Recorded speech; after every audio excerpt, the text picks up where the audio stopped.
아멘. 여러분 함께 기도해 주셔서 아프리카에 잘 다녀왔습니다. 제가 근데 아직 시차 적응을 못 해가지고 저에게는 지금 밤을 꼴딱 샌 그런 기분이거든요. 그래서 혹시 제가 말을 절거나 뭔가 이렇게 버벅거리면은 지금 머리가 맹해서 그렇구나 좀 이해해 주시면 감사하겠습니다. 저희 피플이 이제 여러분이 하시는 그 목장을 저희는 머리순이라고 부르는데요. 매주 토요일에 이제 머리순장들이랑 제가 먼저 오늘 나눌 말씀을 미리 나누고 먼저 순모임을 토요일 밤 11시에 줌으로 하거든요. 근데 어제 요한계시록 이 오늘 말씀을 아이들과 먼저 나눴는데 애들 표정이 다 이렇게 멍한 무슨 말인지 이해를 못한 표정이더라고요. 그래서 제가 기도하고 우리 말씀을 나눴으면 좋겠습니다. 이게 아마 좀 어려워서 다들 이해를 못하는 듯한 얼굴을 보고 제가 마음이 심히 어려웠는데 성령님께서 깨닫게 해주시는 은혜가 있기를 같이 기도하고 우리 말씀을 나눴으면 좋겠습니다. 제가 기도하겠습니다. 진리의 영이신 성령님, 우리가 이 시간 당신의 말씀 앞에 섭니다. 우리가 계시록 이 말씀을 함께 나누며 나아갈 때 우리 심령 가운데 깨달음의 은혜를 허락하여 주시고 우리에게 들을 길을 허락하사 이 말씀이 밝히 우리의 나아갈 길과 방향을 또 인도하는 것을 경험하는 이 시간 될 수 있도록 성령의 깨달음의 은혜를 우리에게 허락하여 주시옵소서. 감사드리며 예수님의 이름으로 기도합니다. 아멘. 여러분, 제가 강아지를 한 마리 키우고 있는데요. 그 보리라고 말티푸를 암컷을 제가 키우고 있습니다. 제가 강아지를 키우면서 사실 하나님의 마음을 참 많이 배우고 또 묵상하게 되는 것 같아요. 일반적으로는 자녀를 키우면서 이제 하나님의 마음을 배운다고 하는데 저는 아직 결혼도 안 했고 자식을 낳지 않았기 때문에 자식을 통해 배우는 하나님의 마음은 어떨지 모르겠지만 강아지를 키우면서도 하나님께서 주시는 순간순간의 깨달음과 마음들이 있더라고요. 제가 강아지를 산책시키다 보면은 저희 보리가 저보다 앞서서 막 뛰어가고 저를 이렇게 앞장서서 줄을 끌고 갈 때가 있습니다. 그래서 웬만하면 끌려주려고 제가 따라가지만 때로는 저보다 앞서가지 못하도록 제가 줄을 꽉 잡고 있을 때가 있거든요. 근데 그런 모습을 보면서 마치 하나님과 저의 관계를 생각해 보게 되더라고요. 하나님보다 앞서 뛰어나가려는 나의 모습, 때로는 그런 나를 못 가도록 붙잡으시는 하나님의 모습, 이런 것들을 좀 묵상하게 되었습니다.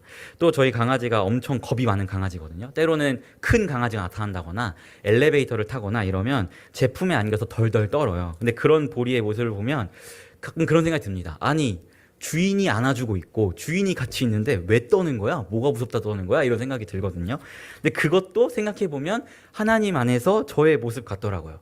주님이 저와 함께 하시는데 하나님의 강하신 오른손이 나를 붙잡고 계시는데 그런 하나님 앞에서 세상의 풍파가 또 어려움이 무섭다고 덜덜 떠는 모습이 마치 제가 키우는 강아지와 같다라는 생각을 좀 하게 되었습니다.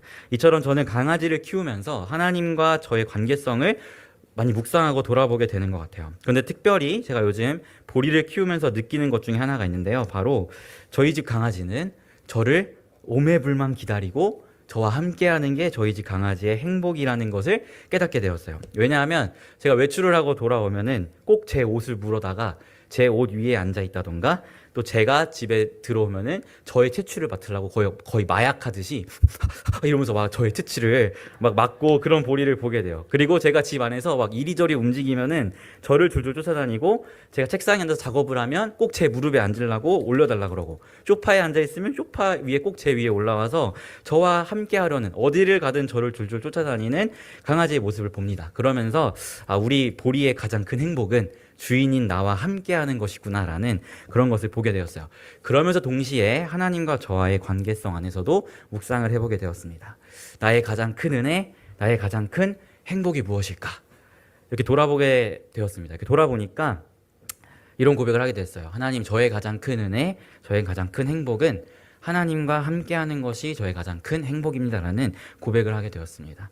사랑하는 성도 여러분, 여러분의 행복은 무엇입니까? 바라기는 우리 피플스 교회 모든 성도님들의 가장 큰 행복이 우리 하나님과 함께하는 것이었으면 좋겠습니다. 특별히 세대통합 예배 때 우리 요한계시록을 계속해서 보고 있는데요. 요한계시록이 어렵기 때문에 우리 앞에서 지금 거의 1년 넘게 살펴본 그 이야기들을 간단히 짚어보고 오늘 말씀을 보았으면 좋겠어요. 제가 특별히 계시록 안에 3가지의 심판 시리즈가 나온다고 말씀드렸습니다.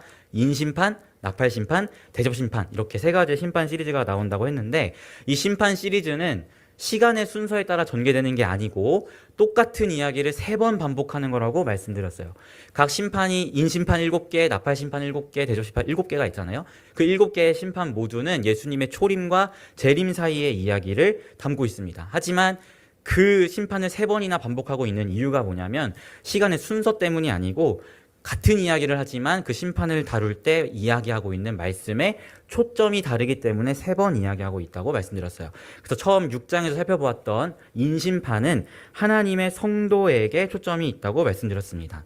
예수님의 초림과 재림 사이에 일어날 하나님의 심판이 있는데 그 심판에 네 가지가 있었죠. 전쟁, 미혹, 기근, 전염병. 이 네 가지의 심판이 악인들에게 일어나는데 중요한 것은 이 심판의 영향이 악인에게만 미치는 것이 아니고 하나님의 성도에게도 동일하게 영향이 간다는 말씀을 보게 되었습니다. 그리고 그때 하나님께서 성도들에게 요구하시는 것이 이런 심판의 영향이 있을지라도 하나님을 향한 믿음을 저버리지 말고 주님 다시 오실 날까지 신실함을 지켜라 라는 것이 인심판의 초점이었다고 말씀드렸어요. 그리고 이제 8장에 가면 나팔 심판이 나오는데요. 이 역시도 예수님의 초림과 재림 사이의 이야기를 다루고 있지만 초점이 다릅니다. 어디에 초점이 있다고 했죠? 인심판은 하나님의 성도에게 초점이 있다면 나팔 심판은 예수를 믿지 않는 비그리스도인들에게 초점이 있다고 말씀드렸습니다. 그리고 이 초점을 설명하기 위해서 나팔 심판을 풀어감에 있어 사용하고 있는 모티브가 출애굽기의 열재앙 모티브라고 말씀드렸어요. 그래서 나팔 심판을 보면 물이 피가 되고 흑암이 덮치고 메뚜기가 올라오고 이런 출애굽기 10가지의 재앙을 모티브로 예수를 믿지 않는 자들에게 초점을 두어 하나님의 심판을 이야기하고 있다고 말씀드렸습니다. 그리고 이 출애굽기의 모티브를 사용해서 결국 이야기하고 싶은 것은 악인을 향한 하나님의 최고의 심판은 그들이 하나님과 더욱더 멀어지는 것이 악인을 향한 하나님의 최고의 심판이다라는 것을 살펴보았습니다. 왜냐하면 우리가 출애굽기에서 보면 알잖아요. 10가지의 재앙이 일어날 때 항상 그 10가지 재앙 끝에 말씀에 나오는 게 그러나 여호와께서 바로의 마음을 더욱더 완악히 하셨다라는 말씀이 항상 나오죠. 그것처럼 이 10가지 재앙을 모티브로서 악인들에게 심판을 내리는데 그 심판의 결국 결과는 악인들이 하나님과 더욱더 멀어지는 것이 나팔 심판에서 이야기하는 것을 우리가 보게 되어서 이런 이야기를 이제 6번째 나팔까지 펼쳐진 것을 우리가 보았고 지난 2달 동안 잠시 그 사이에 있었던 막간을 보았다가 오늘 다시 7번째 나팔이 불리면서 7번째 나팔이 시작됩니다. 이 나팔 심판은 출애굽 모티브를 가지고 있고 악인을 향해 초점이 있다는 것을 기억하면서 오늘 본문을 본격적으로 볼 수 있었으면 좋겠습니다. 우리 한번 15절 말씀 같이 한번 읽어볼게요. 11장 15절 7번째 나팔입니다. 함께 읽겠습니다. 시작. 7째 천사가 나팔을 불매 하늘에 큰 음성들이 나서 이르되 세상 나라가 우리 주와 그의 그리스도의 나라가 되어 그가 세세토록 왕노릇 하시리로다. 아멘. 7번째 나팔이 불렸습니다. 그러자 하늘에서 음성이 나기를 그리스도께서 그리스도의 나라를 세워서 세세토록 왕 노릇할 것이라는 음성이 선포됩니다. 이러한 선포는 분명하게 예수님의 재림 이후에 일어날 선포입니다. 왜냐하면 우리가 인심판에서도 보았지만 인심판에서 6번째, 7번째 이는 최후의 심판을 의미했거든요. 그것처럼 나팔 심판에서도 7번째 심판은 최후의 심판, 예수님 재림 이후의 때를 이야기하고 있다는 것을 보게 돼요. 특별히 우리가 그 근거를 17절을 찾을 수 있는데요. 우리 한번 17절 말씀 같이 한번 읽어보겠습니다. 17절 같이 읽게요. 시작. 이르되 감사하옵나니 옛적에도 계셨고 지금도 계신 주 하나님 곧 전능하시니여 친히 권능을 잡으시고 왕노릇 하시리로다. 아멘. 이 고백은 하늘에서 음성이 난 후에 하나님 보좌 앞에 앉아 있었던 24장로가 선포하는 고백인데요. 뭐라고 이야기하죠? 옛적에도 계셨고 지금도 계신 주 하나님이라고 고백합니다. 사실 요한계시록에서 이러한 뉘앙스의 고백이 여러 번 나와요. 그럴 때는 뭐라고 고백하냐면 어제도 계셨고 지금도 계시며 장차 오실 이라는 고백이 이 세 가지가 항상 고백돼요. 그런데 오늘 고백에서 뭐가 빠졌어요? 옛적에도 계셨고 지금도 계신데 장차 오실 이라는 고백이 빠졌죠. 그 말이 무엇을 의미할까요? 예수님이 이미 재림하신 시점이라는 것을 우리가 말씀을 통해서 보게 되는 거죠. 즉 7번째 나팔 심판은 예수님이 다시 오신 후 완성하실 하나님의 나라와 그때 있을 최후의 심판에 대해서 이야기하고 있다는 것을 이 말씀을 통해서 파악하게 됩니다. 그런데 이렇게 예수님께서 다시 오셨는데 그에 대한 이방 나라들의 반응이 다음과 같다고 성경이 기술합니다. 우리 18절 앞부분만 한번 같이 읽어볼게요. 18절 앞부분 같이 읽겠습니다. 시작. 이방들이 분노하매 주의 진노가 내려 죽은 자를 심판하시며. 아멘. 그리스도의 재림에 이방 나라의 반응이 어떻다고 이야기하나요? 이방 나라들이 분노한다라고 성경이 기록하고 있어요. 사실은 이 분노한다라는 이 기록은요, 7번째 나팔 역시 출애굽기의 모티브 연장선에 있다는 것을 보여주는 말씀입니다. 나팔 심판 자체가 출애굽기 10장을 모티브로 삼아서 이야기하고 있다고 말씀드렸잖아요. 7번째 나팔도 마찬가지로 출애굽기의 모티브 연장선상에 있다는 것을 보게 되는데요. 우리 한번 말씀을 찾아봤으면 좋겠어요. 출애굽기 15장 14절 같이 읽어볼게요. 출애굽기 15장 14절 말씀 같이 읽겠습니다. 출애굽기 15장 14절 다 찾으신 줄로 믿고 같이 합독할게요. 시작. 여러 나라가 듣고 떨며 블레셋 주민이 두려움에 잡히며. 아멘. 이 출애굽기 15장은요. 홍해를 건넌 이후에 모세가 고백하는 모세의 노래입니다.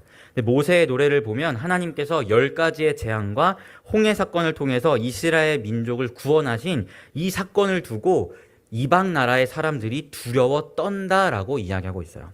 그런데 이 두려워 떤다라는 이 말을 한글 성경은 떤다라고 번역했지만 예수님 시대에 예수님이 보셨던 70인경이라는 성경을 보면 떤다라는 번역이 아니고요. 분노하다, 격노하다라는 단어로 쓰여져 있습니다. 즉 모세의 노래를 보면 하나님의 구원의 소식을 듣고 이방 나라가 분노하고 격노했다라는 것을 출애굽기에서 보게 돼요.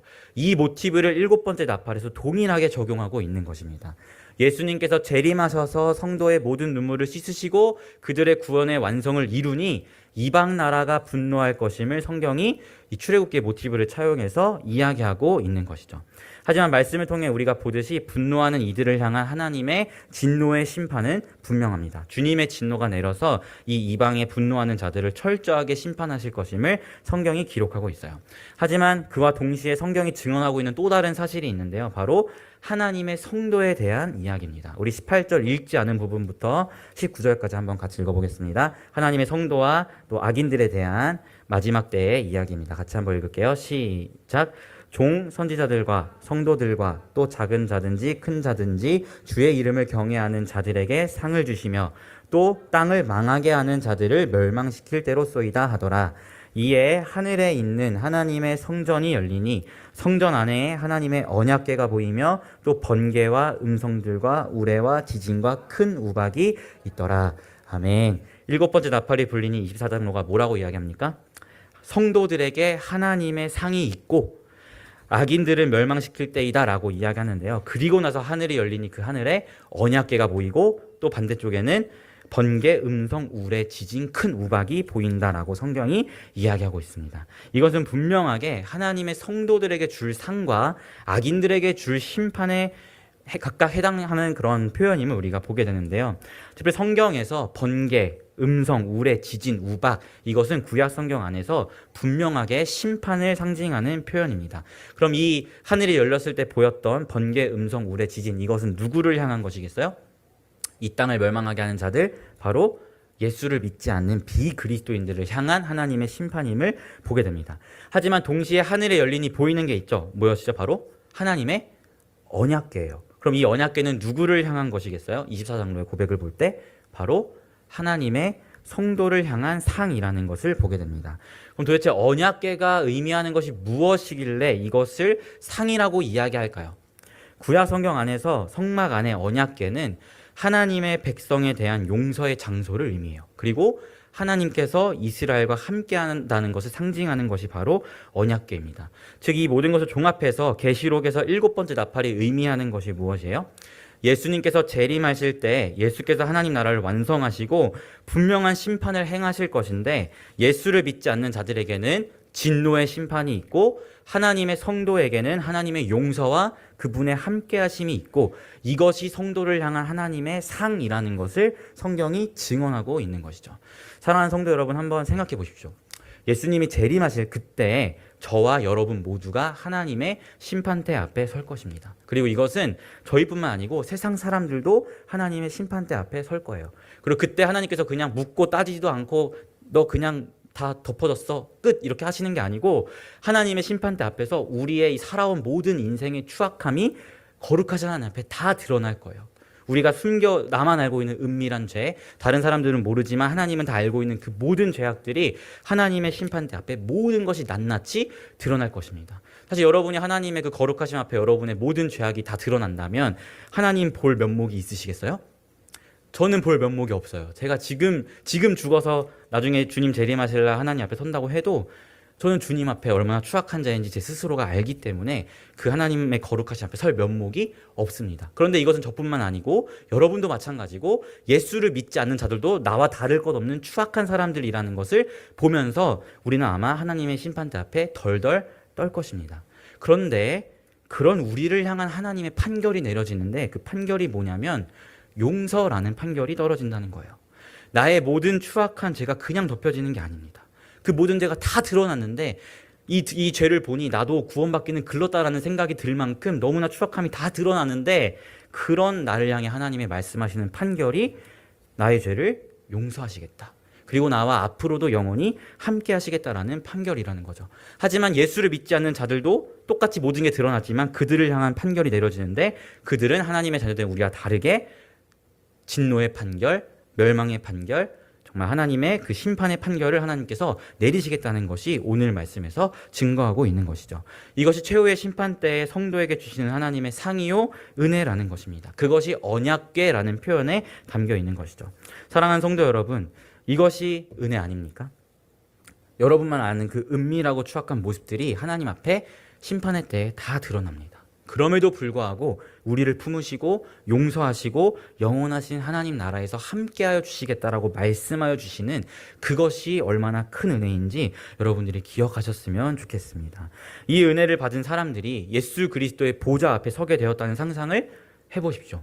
그러면 더더욱 우리가 계시록 7장에서 보았던 구원받은 자들의 하나님을 향한 찬양이 더욱더 깊이 다가오는 것 같아요. 한번 상상해 보세요. 여러분의 그 추악함이 다 드러났는데 하나님이 여러분을 향한 용서의 판결을 내리시고 나와 함께 하시겠다는 판결을 내리셔서 이제 그 하나님 나라에서 예수 그리스도의 보좌 앞에 섰다고 상상해 보세요. 그럼 여러분이 그 주님의 보좌 앞에서 어떤 고백을 드릴 수 있을 것 같으세요?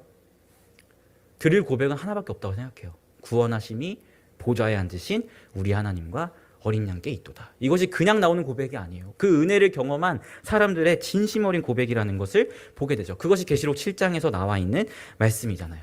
이것이 하나님의 성도에게 허락된 하나님의 상이라는 것입니다. 제가 나팔 심판이 출애굽 모티브를 가지고 이야기하고 있다고 여러분에게 말씀드렸잖아요. 결국 출애굽 10장을 통해서 하나님이 예수를 믿지 않는 자들에게 내리는 최고의 심판은 하나님을 더욱더 멀어지게 하는 것, 하나님과 더욱더 멀어지게 하는 것이 악인을 향한 하나님의 최고의 심판이라고 말씀드렸어요. 그런데 그 나팔 심판에서 그와 대비하여서 성도를 향한 하나님의 마음을 분명하게 밝혀주시는데 그게 뭐예요?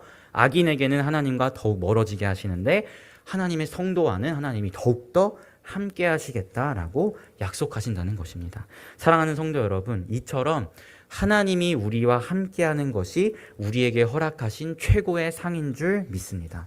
하나님이 우리와 함께하는 것이 우리에게 허락하신 최고의 은혜인 줄 믿습니다. 나팔 심판이 무엇을 증명합니까? 예수님의 초림과 재림 사이에 하나님께서 이미 패배한 사탄을 도구로 활용하셔서 예수를 믿지 않는 자들이 더더욱 하나님과 멀어지게 할 것을 나팔 심판이 증거하고 있어요. 그리고 그 이야기가 파괴의 이야기, 미혹의 이야기, 죽음의 이야기로 사탄을 통해 하나님이 역사하셔서 사람들이 하나님과 더욱더 멀어지게 하겠다라고 말씀하세요. 이 시대를 한번 보십시오, 여러분. 말씀대로 사탄은 하나님의 창조 질서를 지금 파괴하고 있습니다. 가정을 파괴하고 있고요. 이 시대의 풍조를 활용하여서 하나님은 없다 이야기하고 영적인 것을 부정하는 시대로 사람들을 미혹하고 있어요. 특별히 중세 시대 이후에 르네상스가 이제 시작되면서 사람들은 하나님에 대한 관심보다 사람에 대한 관심을 더욱더 많이 가지게 돼요. 그래서 우리가 중세 시대 이후의 예술 작품들을 보면은 영적인 것을 넘어서 이제 인간의 아름다움, 인간의 것, 이것에 계속해서 예술적인 작품들이 계속 나오거든요. 그것이 시대의 풍조를 보여주는 거예요. 사람들이 이제는 하나님께로부터 관심이 없어졌고 인간에게 집중하게 되고 영적인 것보다 나의 육체의 만족과 유익을 위해 살아가는 그런 풍조가 시대마다 생겨나고 있다는 것을 우리가 역사 가운데서도 보게 되는 것이죠. 그런데 이런 일들이 하나님께서는 이미 나팔 심판 가운데 사탄을 통해 그렇게 역사하실 것이고 사람들이 하나님과 더욱더 멀어지게 할 것이라는 그런 말씀을 이미 하고 있다는 거예요. 우리도 그런 시대를 살아가고 있어요. 그런데 그 시대 속에서 하나님의 성도만큼은 하나님과 멀어지는 것이 아니고 하나님과 더욱더 함께하고 우리와 동행하시겠다고 말씀하시는 것이 하나님의 마음이라는 것이죠. 이것이 얼마나 큰 은혜입니까? 온갖 미혹과 파괴와 죽음의 시대 속에서 하나님이 우리와 함께 하시며 나의 믿음을 붙들어 주시고 성도의 신실함을 지키도록 도와주시겠다라는 이것이 얼마나 큰 은혜인지 여러분들이 기억하셨으면 좋겠습니다. 그리고 마지막 때에 이제는 영원한 그 하나님 나라에서 우리와 영원토록 함께 하시겠다 말씀해 주시는 것이 얼마나 큰 은혜인지 여러분들이 기억하셨으면 좋겠습니다. 여러분, 보혜사라는 그 말의 뜻이 무슨 뜻인지 아시죠? 우리가 보통 이제 보혜사라고 하면은 성령을 가리키는 표현으로 생각을 해요. 그런데 우리가 조금 더 깊게 생각해 볼 것이 뭐냐면, 요한복음을 보면 예수님께서 성령을 보내시겠다라는 표현을 하실 때 그냥 내가 보혜사를 보내겠다라고 표현하지 않으시고요, 또 다른 보혜사를 보내겠다라고 표현하세요. 또 다른 보혜사. 그럼 지금 보혜사가 하나 더 있다는 의미죠. 또 다른 보혜사를 보내겠다라는 그 말은 그럼 원래 그 보혜사는 누구를 의미할까요? 사실은 예수 그리스도가 그 이전에 보혜사라는 것을 우리가 보게 돼요.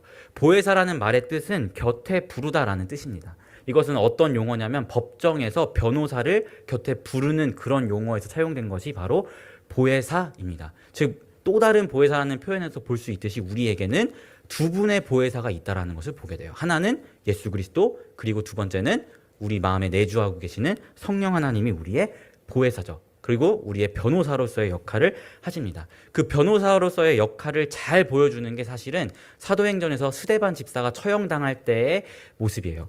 스데반 집사가 이제 예수 그리스도의 복음을 전하다가 유대인들에게 돌에 맞아 죽습니다. 그때 돌에 맞아 죽을 때 하늘에서 환상을 보게 되는데, 그때 어떤 환상을 보게 되죠? 예수께서 하나님의 보좌 우편에 서 계신 것을 보게 돼요. 원래 예수님은 하나님 보좌 우편에 앉아 계신 거 아닌가요? 근데 스데반이 돌 맞아 죽을 때 환상을 보는데 예수께서 하나님 보좌 우편에 서 있는 환상을 보게 됩니다. 이것이 무엇을 의미하냐면 보혜사로서의 예수 그리스도의 역할을 보여주는 말씀이에요. 세상 법정에서 스데반에게 사형이 선고됐을 때 예수님은 하늘 법정에서 하나님 우편에 쓰셔서 스데반을 변호하고 계셨다는 것을 보여주는 거예요. 우리가 세상 가운데 고난을 받고 성도로서 살아갈 때 예수님은 지금도 하나님 보좌 우편에서 우리를 위해 계속해서 변호하고 계신 분이 예수라는 것이죠. 그것이 보혜사 예수의 역할이에요. 지금도 그것을 우리를 위해 행하고 계세요. 그리고 또 다른 보혜사, 바로 성령을 우리에게 보내셨는데 그 성령님은 우리 안에서 말할 수 없는 탄식으로 우리를 위해 기도하시면서 우리가 주님 다시 오실 날까지 믿음의 신실함을 지키도록 우리와 함께 하시는 것이 또 다른 보혜사 성령의 역할이죠. 우리가 훗날 주님 다시 오실 날 서게 될 그 재판정에는 예수께서 판사로 앉으실 것입니다. 그런데 그 예수께서 판사로 앉으시는데 또한 예수께서 우리의 변호사가 되어주실 거예요.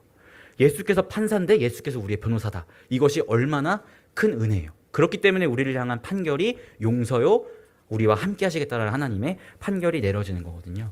이것이 우리와 함께 하시겠다라는 하나님의 큰 마음과 뜻이라는 것을 기억하셨으면 좋겠어요. 그리고 그것을 마지막 때에만 그렇게 하시겠다는 게 아니고 지금도 보혜사 예수께서 하나님 우편에서 우리를 위해 변호하고 계시고 또 다른 보혜사 성령께서 우리 마음 안에서 말할 수 없는 탄식으로 우리를 위해 하나님께 기도하고 있다라는 이 사실을 여러분들이 기억하셨으면 좋겠습니다. 이것이 우리와 함께 하시는 하나님의 크신 은혜입니다. 저는 우리 피플스 교회가 이런 하나님의 은혜를 잊지 않고 놓치지 않고 마지막 때를 살아갔으면 좋겠습니다. 제가 서두에 말씀드렸죠. 저희 보리의 가장 큰 행복은 주인인 저와 함께하는 것이라고. 보리의 시선에서 무서운 것들이 있을 때 주인 아저씨한테 달려와서 안기는 것이 우리 보리의 가장 큰 안식처이고, 주인 아저씨가 어디를 가든 쫓아다니면서 제가 있는 곳에 함께 있기를 원하는 것이 바로 보리의 마음입니다. 저는 우리 교회가 마지막 때를 살아갈 때 우리 보리와 같은 모습을 가졌으면 좋겠습니다. 세상 풍파가 두렵습니까? 지금도 여러분과 함께 하시는 하나님께 달려가 하나님의 품에 안기십시오. 여러분이 나아갈 삶의 여정이 막막하십니까? 지금도 여러분과 함께 하시는 그 하나님의 뒤를 쫓아 한 걸음 한 걸음 나아가십시오. 우리에게는 두 분의 보혜사가 있습니다. 예수 그리스도와 성령 하나님 말이죠. 하나님이 우리와 함께 하십니다. 이 메시지가 주고 있는 성도의 특권을 놓치지 않으시기를 부탁드립니다. 미혹의 시대, 파괴의 시대, 죽음의 시대, 우리는 그러한 시대를 살아가고 있습니다. 세상 사람들에게는 이 시대가 하나님과 더욱더 멀어지는 시대일지 모르나 하나님의 자녀들에게는 하나님과 더욱더 가까워지는 은혜의 시대인 줄 믿습니다. 제가 오늘 이 말씀을 준비하면서 한 찬양을 듣게 되었는데요. 그 찬양의 가사가 저의 마음에 너무 와닿더라고요. 그래서 우리 한번 그 찬양을 같이 불러봤으면 좋겠어요. 가사 한번 띄워주세요. 그 기도의 찬양 후렴입니다. 우리 내 모습 이대로라는 찬양인데요. 우리 후렴만 한번 같이 고백했으면 좋겠어요. 반주 한번 부탁드리겠습니다.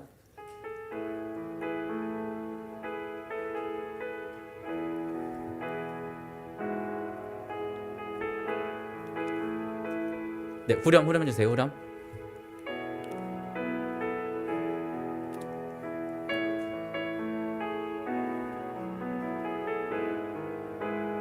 네, 우리 같이 우리의 진심 어린 마음을 담아서 한번 고백해 보았으면 좋겠습니다. 주의 날개 아래 거하는 것, 주의 날개 아래 거하는 것, 주의 임재 안에 거하는 것, 나의 가장 큰 소망, 나의 가장 큰 은혜, 주와 함께 동행하느니, 주의 날개 아래 거하는 것, 주의 임재 안에 거하는 것, 나의 가장 큰 소망, 나의 가장 큰 은혜, 주와 함께 동행하느니. 아멘. 나의 가장 큰 소망, 나의 가장 큰 은혜, 하나님과 함께 동행하는 것입니다. 사랑하는 성도 여러분, 하나님이 우리와 함께 하십니다. 그리고 주님 다시 오실 날 완성하신 하나님 나라에서 우리와 영원토록 함께 하실 것입니다. 마지막 때를 살아가는 성도의 삶이 결코 쉽지 않지만 우리와 함께 하시는 그 하나님의 은혜를 붙잡고 또 앞으로 영원히 함께 하실 하나님의 크신 은혜를 기억하면서 이 믿음의 여정을 완주하는 우리 교회가 되기를 바랍니다. 이러한 삶의 고백이 우리 삶 가운데 끊어지지 않기를 예수님의 이름으로 축원합니다. 아멘. 제가 기도하고 우리 같이 기도해야 하겠습니다. 기도하겠습니다. 하나님 아버지, 파괴의 시대, 미혹의 시대, 죽음의 시대를 살아가고 있습니다. 이 시대가 예수를 믿지 않은 자들에게는 하나님과 더욱더 멀어지는 시대일지 모르나 하나님의 자녀된 우리에게는 하나님과 더욱더 가까워지는 시대임을 기억하였으면 좋겠습니다. 지금도 하나님의 보좌 우편에서 우리를 위해 변호하고 계시는 보혜사 예수와 우리 안에 내주하셔서 우리를 위해 말할 수 없는 탄식으로 기도하고 계시는 성령 하나님의 크신 은혜를 생각하며 주님 다시 오실 날까지 우리와 함께 하신 그 하나님을 붙들고 힘차게 믿음의 여정을 완전 우리 교회가 될 수 있도록 인도하여 주십시오. 우리의 가장 큰 소망, 우리의 가장 큰 은혜, 하나님과 함께 동행하는 것입니다. 감사합니다. 감사드리며 예수님의 이름으로 기도합니다. 아멘.